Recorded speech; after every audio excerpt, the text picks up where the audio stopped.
Hey guys, I wanted to jump on here really quick and talk to you guys about something that I'm sure you're familiar with, and that is the fight or flight response.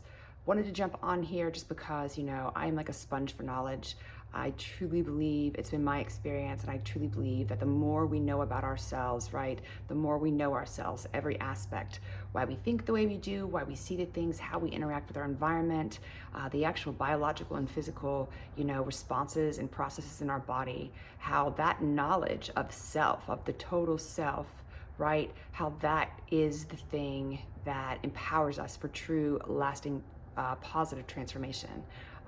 It's been my experience. It's been something in over the last few years that has gone a long way in helping individuals, kind of maneuver through their healing process and just discover and kind of unlock their purpose and their power, right? So I know we've all heard, and most likely, I'm sure if you're human, have experienced the fight or flight response. As a matter of fact, I can guarantee you have, as every child, every baby is born with that reflex, and it's an innate human reflex that is known as the Moro reflex.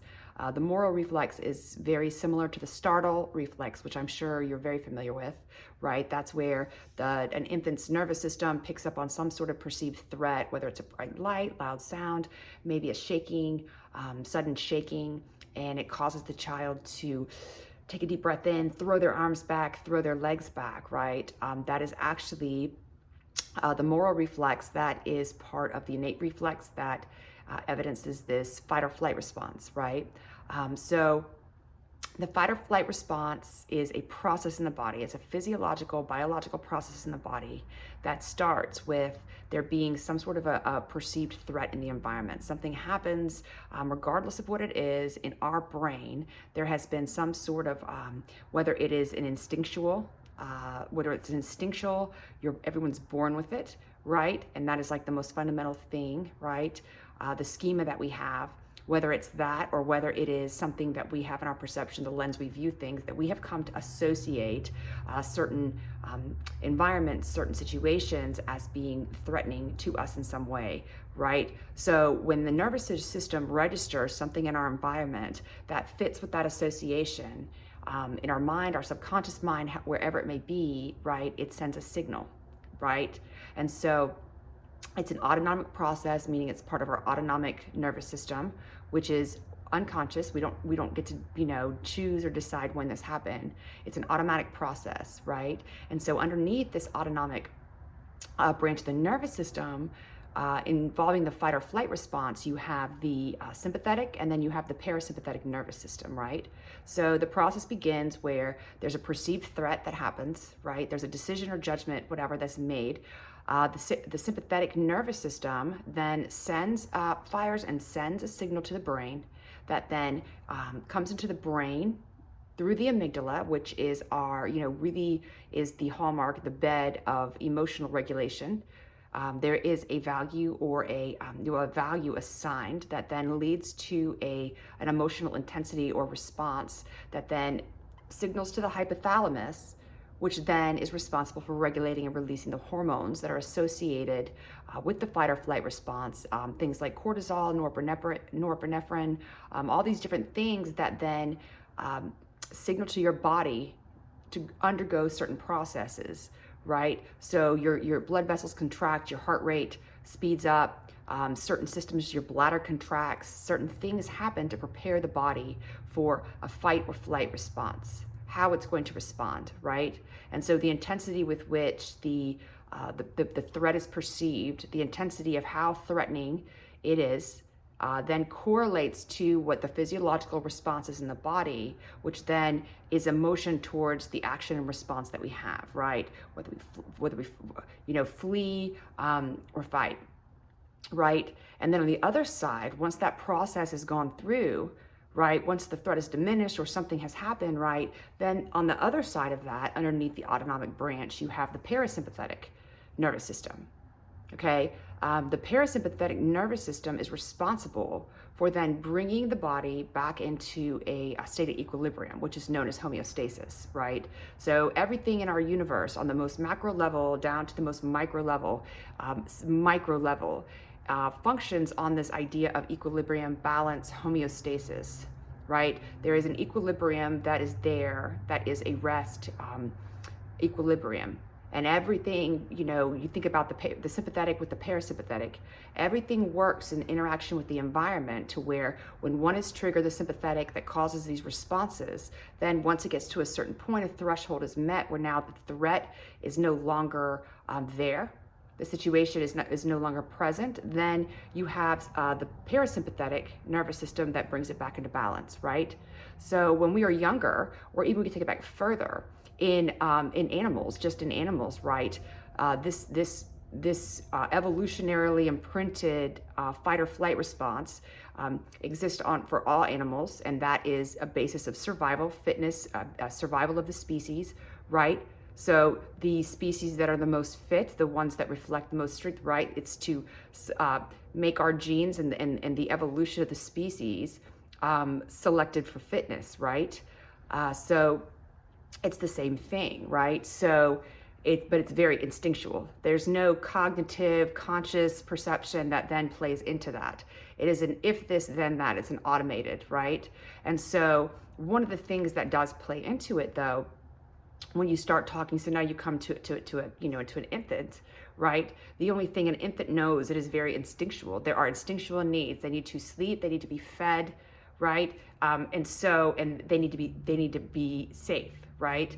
That moro reflex is actually hypothesized, and there's well supporting documentation that the moro reflex actually is developed in mammals that have that type of relationship with the mother, right? Where there's that holding on to, and in infants as a means to, if an infant or if an animal or if an infant is falling away from the mother, something has happened, right? There's a perceived threat, something has happened. The response of the arms throwing back and the legs throwing back and the taking the deep breath in, and then the return, it's to mimic if the child is falling away from the mother, being separated from the mother, the reflex then has it to where they're grabbing back on, the legs, the arms. Do you see what I'm saying? They take a deep breath and that's what they do. And it's because in the instinctual imprint to be separated from the mother, who is the caregiver, the nurturer, the nervous system in an infant, the infant's ability to feel safe in a protective environment, right? And so it's very instinctual even in that infant stage, right? Infants just function off of a purely instinctual state. But as we grow and as we get older, there are then certain things that start to come into play that are actually uniquely human. And that comes with the cognition, the part of cognition, right? And so when you're talking about the cognitive component of, the fight or flight response, there is, when you can, due to the cognition, due to our cognitive abilities, due to our ability to think, to our perception, to be able to have a conscious thought about something, right? Due to that ability that we have, there is the cognitive component, and things like perceived control start to come into play, right? So if you think about things in terms of a purely instinctual level, right? An antelope, a small antelope, a baby antelope on the fields of plains of Africa has in the perceived threat. If a big lion is chasing them to eat them, the perceived control that they have is basically zero. They cannot fight against it. So the instinctual response that is almost immediate at the moment the system fires, they see a movement in the bush, they hear something that is associated with the possibility of danger, the antelope then immediately flees. The body has the physiological responses and then it flees to safety, right? And so that's at the instinctual level, but in the cognitive component, that the perceived control that we have in a situation plays a huge role in that. And so if there is a perception, if you can think about it when a child gets older, right? So when they start to get a little bit older, now there are established dynamics, there's things that they're learning that then establishes a perceived control, right? And the thing about it is, we have to understand we're talking about the physiological and biological, purely physiological and biological processes in our body. Our brain as a biological organ does not judge, it does not know the difference between real and perceived.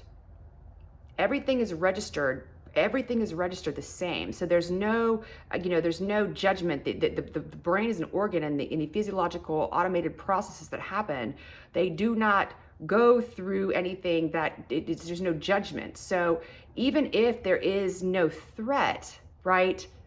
If there's a perceived threat, the body will respond in the exact same way. And so that's a really powerful point of information to remember, right? And so when it comes to perceived control, as we get older, right, as children start to develop, now there's dynamics, there's certain things, there's certain, relational aspects that are learned over time through either the relationship we see with the parents, just the conditioning that happens from the environment. This is the nurture part of it. When you're talking about nature versus nurture, right, and how things develop, this would be the nurture part of it.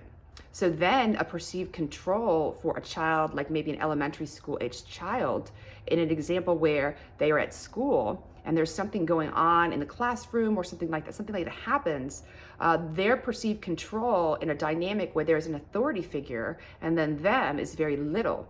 There's very little perceived control, right? And another example would be for a young child who grows up in a house that's very dysfunctional, where they see, domestic violence in their house, and they see the size of their bigger father, a male figure that is then somehow, showing violence towards a smaller, more petite. That leaves these impressions, very real impressions that are stored and become these mental images and schema in our minds that then we view things through. So that in turn plays a role in the perceived threat, right? Perceived control, I'm sorry. Well, the perceived threat and the perceived control that we have, right? So when it comes to perceived control, we can also overestimate or underestimate our actual control, right? This would play out. There's so many different little cliches, but this would be, play out about, being overestimating your control in a situation that you find to be threatening, right? This would be like bringing a knife to a gunfight, these little cliches being too big for your britches, right? If you are, an 11-year-old kid at school and you're getting really aggravated that there's a kid, an older kid bullying somebody, and your perceived control is that you're just going to walk up and pop this kid, and that it's going to be good, and you're going to solve the problem or the situation, but then you end up getting beat up, right? So there's like just an overestimation, right? So, but there's also an underestimated perception of control, and that would come in having, almost like being a child, where children are truly, when you think about victimization, even the way that is kind of framed, even in the judicial system, children are considered to be the most innocent.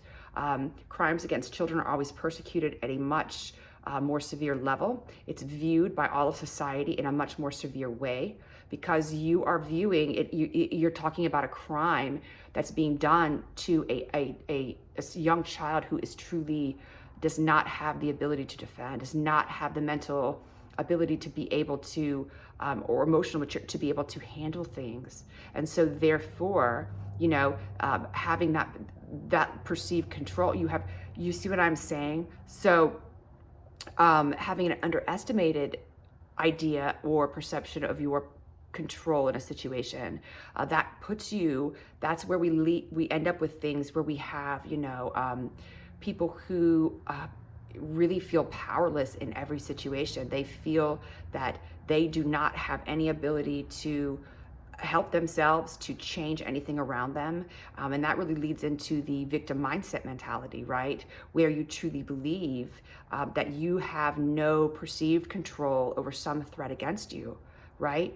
And when we actually step back and think about this logically, the emotions that can bring up, the issues that come in your body, you have to understand that would then represent what's considered to be a chronic fight or flight state, right? If you're in a situation where you have no control and you feel you have no control, but there is a continued threat that is continued, or there is threats that continue kind of popping up, and your parasympathetic nervous system has not had time to bring the body back into its equilibrium. It's called the rest or digest, right? That's actually the term given in the medical or biological terms, but it causes a heightened state that then ends up with really changing the nature of the brain. It can change the structure of the brain. The brain is plastic. There's a brain plasticity, which describes the ability for the brain to be able to change and transform, right? So over time, if there is a consistent threat and you're in the heightened state of a fight or flight response, then that can, can cause drastic changes in the body. That leads to all kinds of things, and to the point where it can even lead to immobilization, pure immobilization, meaning that would be comparable to how we would describe, severe depression, right? And that really describes that immobilization really actually follows after what is seen in animals. If you think about animals like a possum, when the lights flash, when something happens, right, they freeze. Or if a rabbit, if it's in the mouth of a predator, what it does, or it plays dead, it'll immobilize, right? And so a rabbit will immobilize. Its entire nervous system will then start shutting things down in an effort to decrease the pain of what it's going through. There's all these different, reasons, but the majority of those things are actually for survival, right? And so elements of that aspect can actually be seen in the human condition, human experience, and it does show up as that pure immobilization. And that has to do with the function of your nervous system having been on a heightened state for so long that it then gets to the point where the parasite can't bring back to rest and digest, and so things start to just have to slow down. You're tired all the time. You can't eat. You have no appetite. These are all actually very well-known things that happen when you go into a fight or flight response, right? And so when it comes to the perceived control, right, when you're thinking about somebody that's gotten into this immobilization state, this is somebody who literally is to the point where it has come down to a very basic, fundamental, instinctual level, and they are immobilized. They're immobilized. It's just they have no perceived control at that point, right? And so, when we talk about these things, the cognitive components that play into the fight or flight response, it's at this point in the process of when the parasympathetic, there's some, threat that is registered in the nervous system that then goes through the amygdala, ascribes or assigns a value or intensity in the emotion you're going to feel, right? It's at that point, once it enters our emotions, because we know, right, that all automated processes, the way in which stuff is transferred from our subconscious, from an automated, autonomic type process, firing, signaling, encoding, and then into a thought or into a thought or action, is through our emotions. Our emotions is what brings it into our conscious awareness. And at that point, you may have a thought, you may have a response. However, you also have this other element that I talked about in another video the other day. You have this element that is also your awareness. You have an awareness of those thoughts. You have an awareness of your emotions. You have an awareness of what's coming up and what's happening and what your body's doing, right? And that awareness actually reflects a choice and an opportunity. And understanding this process can be very, very empowering, because when you understand that, you also understand the different things, the components that go into it, right? Then you end up realizing that you have an ability or a choice in how you are going to respond, right? You have the ability to step back to see, is this a real what's really going on, right? And that's where we become really, really empowered. It's just very, very empowering, right? And so, part of this, another big part actually within social psychology, one of the biggest influencing factors that goes into the perception and endurance, or even word associations, the way in which we then form these mental images, these mental schemas, these ideas of what we find to be negative, threatening, what we find to be threatening to our person, right? These concepts and mental constructs that then is the lens through which we view things, that makes up our perception, right? It's through these things, right, that we see the world, right? And one of the most influential aspects of that it's talked about in social psychology, is how the social influences around us it's the biggest contributing factor to this, right? And if you think about that really intuitively, it makes a lot of sense if you think about it, because, part of the human condition, part of just even going back when I talked about the moral reflex is that sense of belonging, that sense of not being separated from, right? And so part of the human nature, part of the human being human is a sense of belongingness, to a group, to whatever, right? And so there's also behind that sense of belonging is also a fear of rejection, of falling away from your mother, of being separated, right? Of being abandoned, not belonging, right? And so when those things come into play, it actually makes a lot of sense as to why it is that when you see groups of people, and psychology actually says this, that you become like the 5 people who you hang around with the most. And it makes a lot of sense as to why, right? You start sharing things, right? So you've got that whole formula for how perception is built, right?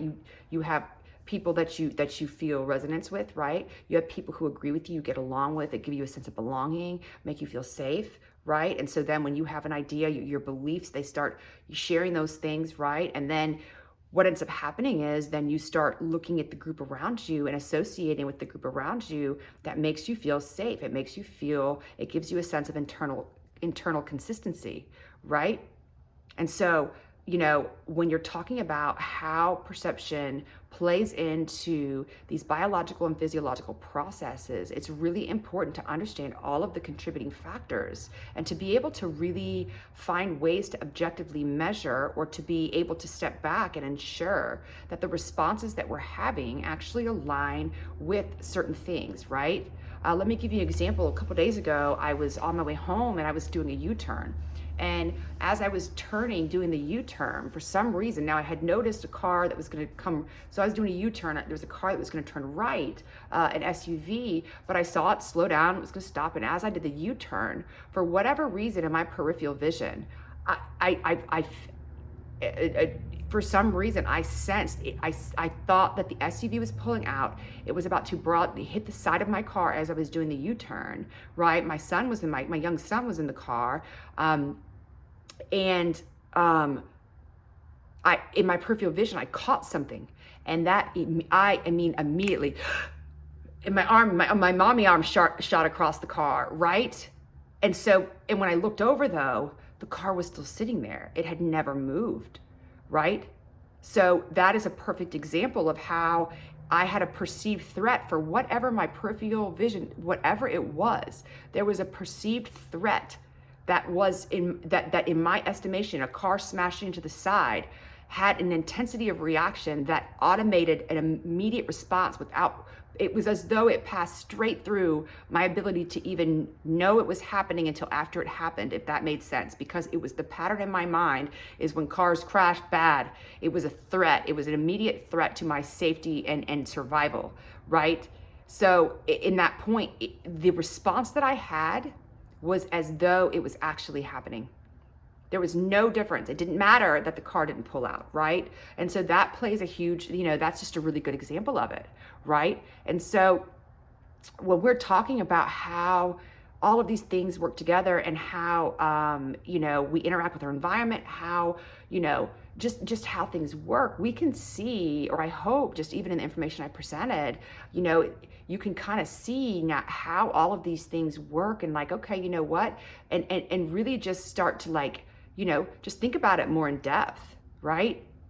Because think about it like this. I'll give you another example. Years ago, I was found myself in a situation where I came into a situation where I didn't really know anybody, right? There was an individual at the time who did not like me.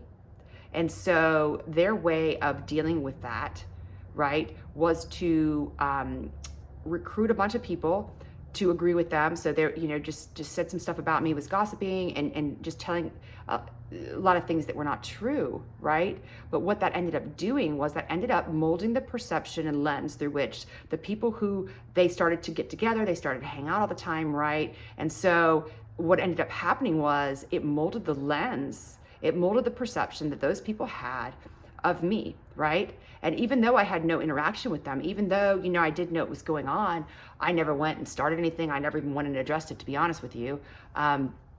because I'm kind of the opinion that if you're going to make a judgment about me, or if you're going to make a decision like that and you're deciding to treat me a certain way because of what you've heard when you've had no interaction with me, right? To me, I would rather you stay over there with them, right? Because that's not that's not something I do. I don't, you know what I'm saying? So therefore, we wouldn't really get along anyways, right? So I was like, fine, but it's really interesting because it causes so much negativity that bleeds through so much stuff. It created conflict, even in just very simple conversations. If there was something going on where I did have to interact, it caused negativity and friction that then kind of bled down through, right? And it even impacted the kids that were involved, because it was very obvious that there was this tension and negativity, right? And so when we think about it in terms like that, it becomes really important to, at least for me, to step back and always evaluate myself based on that, right? One of the most important things that I do in situations, especially when I realize that I am in a heightened state, stuff has been going on, and for a lot of things that have happened in the last year or so, right? The heightened state of survival, of fear, right? Because that's really what all this is based on. It's really rooted in fear of, you know what I'm saying? And so when I started noticing I was in this very heightened state of this fight or flight, just with unknowing, not being able to have enough even information on the virus, for example, on coronavirus, not even being able to have enough information and knowledge to know what could be done, what are the options, what is going on, right? And so that state of just not knowing, not having any information to go off of, right? And then you're having to listen to, experts over here saying one thing, and then you've got experts in the same field over here saying something different. It creates a lot of internal inconsistency. And when you have that threat of something where, is this going to, wipe my family out? Or you know what I'm saying? When it comes down to a pure basis of survival, right? It creates a heightened fight or flight stage. You are in a heightened state of that. And what I had to do, I found it impacting my life on so many levels. My interactions with people, I started becoming short. I was irritated, right? And then what ends up happening when you have this internal inconsistency and chaos, right? What ends up happening is in that heightened fight or flight stage, part of the sympathetic nervous system's, response that then plays out in the body are things like loss of peripheral vision, and you go into tunnel vision, right? And so what ends up happening is as you're perceiving this threat, and the threat is sustained, you then become hyper focused. It's a tunnel vision on the stimulus that is creating the response, right? And you actually end up losing your peripheral vision, right? Things that are going on around it, you just don't even really take notice of it because you are so hyper focused on this, right?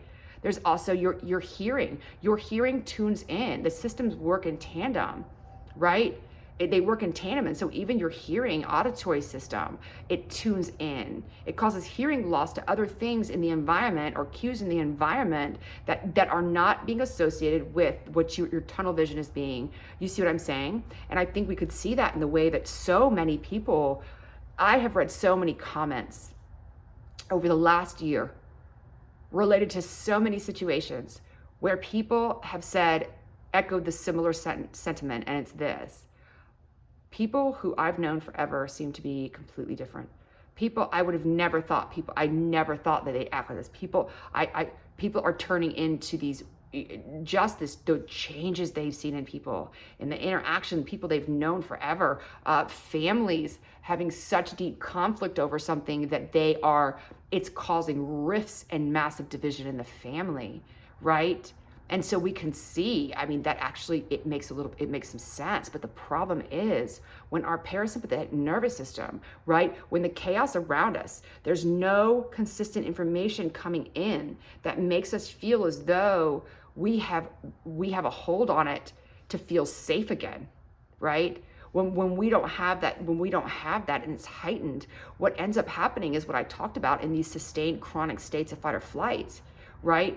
What ends up happening is it changes it starts changing the structure and the biological processes in the brain, and it builds up these neural networks. It starts connecting things in a very different way that can literally transform it transforms the way you view things. It transforms everything in the way you interact with things, right? All of a sudden you could be doing things and saying things out of a personal threat, the fear you feel over not knowing and feeling my family is in danger. Those types of things cause, especially when we think about going through the amygdala, right? Amygdala being the intensity of emotion. A lot of the familiarity with amygdala being associated with aggression, right? If you think about what is behind anger, what is actually behind anger and these negative expressions, aggressive expressions, it's fear, right? That's pretty well known and well documented. It's fear, right? But when you are dealing with somebody, or there's something going on where you feel like somebody is doing something, then if there's a threat, a physical threat in some way that's threatening to your family, right? And you feel like somebody else is doing something that's increasing that threat, your response is going through there. It's judged, it's viewed in the same way, right? And so you end up ready to fight. Like some people physically fight, right? And so, all of these things play into it. And when there's just no resolution, when it keeps going and the chaos and there's just nothing coming through that's consistent, it becomes very difficult. And we see things like the environment we've been in now for quite a long time, right? But the answer, the only way in which to bring things and calm things is not to continue fighting, right? But it's about retreating and pulling away and allowing your nervous system, the parasympathetic function in your nervous system, to bring it back into a rest equilibrium, right? To allow that to happen, to sit in the discomfort, right? To self-care. Right? Self-care. If it means detaching from certain people that are frustrating to you, right? If it means getting off of social media, whatever it means, that's allowing, you're not turning your TV off. It's that you're not ignoring something. If somebody tells you that, they're full of shit, right? That's just not true. Nobody said you can't approach something. The thing that I'm talking about or trying to point out here is that if you're going to respond, if you're going to approach something or respond when you're in a constant fight or flight, their resolution is not going to come, because we are basically talking about a very instinctual, fundamentally programmed within every human being survival. And when you're talking about a threat that you find as though a life and death in some regard, you are not going to find resolution. You're not going to find resolution. So the goal should be to remove the stimulus for a long enough period of time that the parasympathetic system can do what it does, and to reestablish and to bring back, to do what needs to happen to bring things back closer to the equilibrium and homeostasis. Because here's the crazy thing. The crazy thing is the hormones and the chemicals that are sent into your body, they weaken your immune system, right? Cortisol, stress, that is what fight or flight is. An acute, or it's just a stress, it's a stress response, right? The most heightened state, instinctual state, the most massive, like when that I thought that SUV was gonna hit me and I had that response. That is literally what your textbook example or image of what fight or flight would be. But fight or flight just really describes, is kind of the blanket term that describes stress response. And what do we know with cortisol, with these things, right? It's related to stress, cortisol in the body. What does your body end up doing when you have high cortisol levels, right? Your metabolism slows down, right? You accumulate, some people gain weight, right? These are pretty common things that we kind of know about and have heard about. And it intuitively makes sense. It intuitively makes sense that your systems are being suppressed, right? And so what's happening right now is it's like this cycle is being really perpetuated without there being any type of ability for anyone to be able to slow down, because it's fight. Your body is in fight, right? But at the same time, when you're thinking about things with using the example of the virus, when you're thinking about it like that, what's happening is you're weakening your immune system. You're making yourself more susceptible to the very thing that your fear of has created the response that now has you going. It's automatic. And when you think about the concept of tunnel vision, right?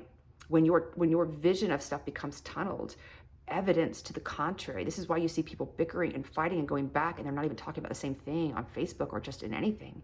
It's like, because when somebody says anything that challenges your response that you find valid for defending, and you see what I'm saying? Just because you're concerned about your survival, that's why you see things like that. That's why people, when anything that is said that challenges that is met with the same response, right? It's not even seen or viewed through, let me look back at this. I know this person really well. This is what they're saying. Let me consider it in the context of what they're saying. You can't even consider it. Same thing with the auditory, working through with the tunnel vision. It all works in tandem, right? And so, it gets caught in this cycle, and that's a really good example with the virus of what ends up happening, right? You end up actually creating an environment within yourself, right, where you become more susceptible to the thing that you're fighting against, right? And so, I wanted to come on here and just talk about all those things, and to really, with the hope that having information and understanding the components of the stress response, of the fight or flight response, that you do have control over, right? And that's the point. Let me put it to you like this. There is no true, let me put it to you like this. A true perceived threat, a perceived threat that is a true matter of life and death, will elicit a response that is so automatic that it really does skip right through. It skips right through your conscious awareness. Like in the car the other day, I didn't even have time to think. As soon as it caught my peripheral vision, and in whatever it was in my peripheral vision made me think, or whatever process that the car was going to hit, the response was immediate. I was not able to think, is this actually a car? Is this not a car? It was so quick, I could not even have asked or questioned what was happening in my body, right? That is a true instinctual perceived, you have perceived and something that is actually life or death, right? Anything else that we're talking about, when you have the ability to cognitively, to think about as an awareness, to be able to have a thought about a perceived threat, you're actually thinking about it. That is that level of a perceived threat, that level of a stress response. It also comes with your ability to be a witness, to be your awareness, to think about those thoughts, to be run through that side where you are thinking about that thought, instead of just acting instinctually, instead of it being an automated process, right? And so it's that awareness, that time that you have from when things move from an electrical and chemical, whatever, to whatever it is, the image schema, whatever it is in you, the pattern, the schema that you have, a mental image or mental map in your mind of what a threat looks like, right? From the time that is triggered and your environment picks up, your nervous system picks up on something in the environment that triggers that perceived threat, and then it sends it up to your brain once it goes to the amygdala, and then it's brought into your conscious awareness, right? And then taken to your hypothalamus, that process. But when the emotion comes and the response comes is when it becomes into your conscious awareness, your conscious mind. And at that point, you do have the ability as an awareness, as an aware human being, right, to then actually think about what's going on. And it's there that our power lies. It's there that we can step back and say, wait a minute, let me look at this and see. And that's why information, accurate information, and just knowing yourself, right, having knowledge of all things, why it is so important. Because the more we know, the more information we have, right, it empowers us to ensure that the response that we are having is aligned, more in alignment with what's actually going on, right? It empowers us to be, it empowers us to then decide and have a choice in the experience that follows the response, right? And that's very empowering, because that takes us from being just a passive participant as a basically in our animalistic, automated responses just cycling through, right? It allows us to step back and actually become conscious creators of the experience we're going to have, right? And that's why it's just so important that we do this, right? And it all starts with self, right? My process at any point in time when I feel it, when I feel a physiological response due to a stimulus, something happening that fires that, especially in my amygdala when I get angry, when something sparks that anger, right? I then go, whatever situation it is, I will go and look at information. If I read a headline, if I hear somebody say something, I see something on Facebook, I will go and look for information, and not just information that may lean towards what I think it may be. I will look, I want unbiased, I want both sides, I want to know. I want to know what people are thinking. I want to know what it really is, right? I'm not going out, and that's part of, if you go in and read about cognitive dissonance, that's called confirmation bias, where you're trying to justify, you just want to try, you're having that internal inconsistency, and so you're seeking to bring that back into equilibrium or homeostasis to establish a consistency where you're not having chaos in you, where you can either rationalize it away, right? We see this a lot of times in religion, right? Where people will deny evidence of certain scientific facts that are facts, and they will deny evidence of certain things and continue believing something because that's what they want to believe, right? Because it creates being challenged by evidence that challenges their belief, something, especially if it's something they've held for a long, long time. And especially when it's attached to a fear in religion, right? Where if you don't believe that, there is some sort of eternal punishment that involves a lot of fire and heat and gnashing of teeth, right?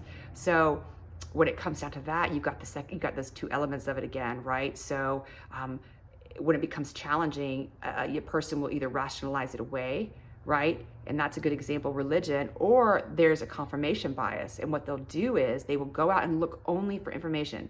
They will only look for information that agrees with them, because in psychology and social psychology, there's well-known concepts and things that establish that people a group agreement, group agreement is sometimes used as a confirmation that something's true, right? When you're with a bunch of people, like in that situation I told you about with that group of women, right? The agreement of the people around them made them feel like it had to be true because they all agreed, right? And so that's definitely something that goes on. That's something I've experienced myself. Actually, both sides of those things, when it came to the religious example and when it comes to that example. I have found myself in situations where I was that person on both. So I understand how it works. I also understand how rationalizing things work. And I also understand the confirmation bias side of things, right? And the confirmation bias also plays into, even if you're thinking about somebody that maybe has a poor self-esteem, a poor self-image, right?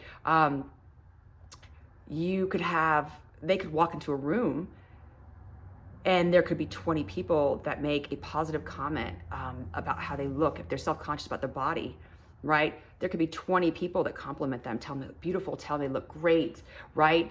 But it'll be the one person who makes a comment that wasn't as flattering, and that is the one comment they will pick up on and register in, and that is what that will. It makes the other 20 comments as though they never happened. They're not even considered, right? And that is a confirmation bias that actually is part of a subconscious process, where when we have these subconscious self-defeating beliefs, what we tend to do is try to confirm that in situations around us, what ends up happening is subconsciously we are tuned in to any information or cues or stimulus in our environment that matches that, right? And so it works on so many different levels. It plays out in so many different levels. And like I said, even when you're talking about just the function of the nervous system as a physiological, biological process in the body, the pattern of how that works, even the goal of the body, homeostasis, the internal consistency, where there's not chaos in your mind, you're not battling between your mind and your heart, or where there's not a battle between what you're consciously thinking you're going to do and then your conscience pricks you, right? All of these things reflect an equilibrium, right? Or a unity of agreement, right? Where it's reflected on every level, cellular level down to the atomic level, all the way up to the most macro level, in the way in which it's patterned in the universe, echoed in laws like that law of conservation of energy and mass, or the famous equation E equals mc squared, right? There's always a balance. Everything has to flow in that balance, right? And so when things get pushed too far to one side, there is something that will then push. Do you see what I'm saying? So if there's too much energy, right? I used this as an example with my daughter in a video the other day. When the energy inside of her, became chaotic and so full, it was like a cloud, with too much water in it. What ended up happening was it released and formed into matter, which is mass, right? So you had energy, right? And then you had mass. So the energy got to be too great. And once it hit a threshold, it went back and it materialized into a form, a teardrop, right? That represents mass or matter. And then that was, excreted from the body in a tear. And that was the way of the body. It's the same thing when you sweat, right? It's the same thing when you're sweating, you get hot when there's things going on. There's thermal changes, heat changes, energetic changes in the body, right? So everything is patterned from the most macro level to the most micro level, right? And my hope in sharing this information and putting this out there is like it always is, which is to just empower you, just open your eyes, kind of give information to you that you may not know, that now is in your conscious awareness, that it becomes in your field of perceptibility. Even if the only thing you do is the next time, actually, this is the only thing you need to do, right? If the only thing that you choose to do is next time you feel there's a situation where something has happened that triggers you and you have a very strong emotional reaction to it, right? And it's not a fight or flight in the way that you don't even have time to think about it. It's just happening. When you have an ability, when you're triggered and then you start having a thought, a story starts playing out in your mind, right? That story or narrative of what's happening that's playing out in your mind is actually thoughts that are born from these neural networks that are been ingrained in your neural pathways that have been ingrained, that turn into neural networks, right?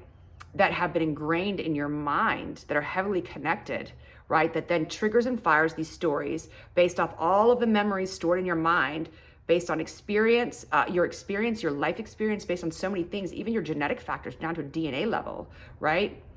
And so the story starts playing out and you start having thoughts. You have thoughts about it. The moment you start having those thoughts, that is the moment in which you can step back, just take a deep breath and realize, I have an awareness. I have an awareness in which I can think about these thoughts, right? And then we start thinking about the thoughts. It's about looking at that, evaluating that, instead of trying to immediately attach it to something external or use something physical or behavior, right? So before it comes out as a behavior, interrupting that and just maybe questioning, maybe doing something that we hadn't done before, and seeing at that point, now that our sympathetic nervous system has fired, well, that gives our parasympathetic nervous system an opportunity to kind of calm the body a little bit, right? There's an amazing, I don't know who it is, could have been Gandhi, could have been Buddha, who said, you cannot see your reflection in a pot of boiling water, right? But if you're looking, like, let's say you were looking, at something where there's an ability to see your reflection in water, when it's boiling, you cannot see your reflection. You cannot see correctly. You cannot see, right? And so really that's the goal, is it's not your response or your thoughts, and then what you choose to do in behavior could very well be aligned. But having that moment to allow the flesh and the body to calm itself, and then have your awareness be able to think things through a little bit, that allows you to ensure, and it keeps you from having to find yourself in positions where you've overreacted or where something has happened and you've overreacted, right? You've done something, you said something, you did something big, right? And now you're left with the or something comes up and you realize, okay, maybe I wasn't totally right. Now you are left with the internal inconsistency of feeling guilty and shameful, and it just leads to more and more and more, right? And so, just wanted to put this out there. Information, it's power, self-knowledge, knowing self, knowing why we do what we do, giving ourselves an opportunity, understanding our body so we can work with it, befriending our nervous system, understanding we are highly conscious, highly powerful individuals who have the ability that is what separates us and makes us so human. is our power to be able to have an impact on what is going on through our awareness, and to be able to manifest change in our experience and interaction around us through that, right? That's where our power lies, right? And I think the last thing I want to say, and I'll have to say it before I realize what relevance it has, but it just came up, so I'm going to say it. Nobody who tells you that you are powerless to change something in your environment, as you as a functioning adult, if you are a totally functioning adult, anyone who tells you, if you're talking as though your perceived control is you have none, and they're telling you you're right, that person is not your friend. That person is not your friend. There is nothing more disempowering or oppressive than to have somebody to think that you're completely powerless, right? But to have somebody around you who you think is your friend telling you that's true. There is nothing that will walk you into more bondage than to have that reinforced in your mind by somebody, especially if they're saying they care about you, right? That is so important. That is so important, right? So anyways, I thank you guys for hanging out with me. I hope this was helpful.